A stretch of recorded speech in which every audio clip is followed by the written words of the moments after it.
Sereno, Latin Kings, and St. Deuces, those are just a few gangs that have staked out territory in Ottumwa. There have been dozens of different gangs identified in Ottumwa with varying numbers of membership. It's kind of tricky because we might identify one person as being a gang member of a specific gang, but yet they might not be active.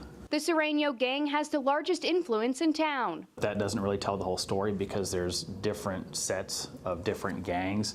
So you might have an individual who is identified as being involved in the Sereno gang, but then you have to determine which set he belongs to. The influence of gangs comes from two areas, the southwest part of the United States and the Chicago area. Sergeant Steve Kovacs says right now he doesn't believe Ottumwa has a gang problem, but it's possible the threat could grow. The one thing that I am fearful of is if you do get several individuals that are identified as being involved in a specific gang, if they organize and they really get involved in criminal activity. The primary focus of gangs are narcotics distribution and weapons. They are in it to make money, plain and simple.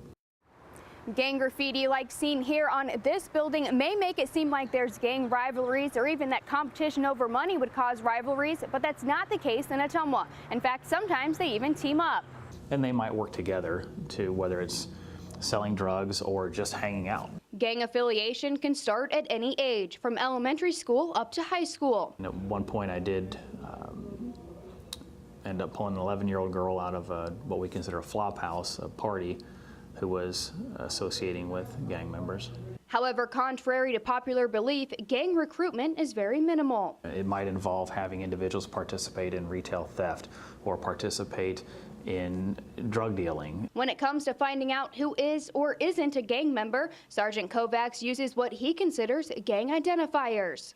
Sometimes people will be writing in their school notebooks, or will arrest somebody and they have tattoos, or specific tattoos that I'll look for. It may sound like a Ottumwa resident should be on the lookout for gang members, but that's not the case. In fact, you most likely wouldn't even know if you walked by one. The gangs, they generally keep themselves and they're involved in their money-making activities. Kovacs says the gang problem is under control right now and hopes it stays that way. You never know when you could have an explosion of a specific gang set or gang members in your community.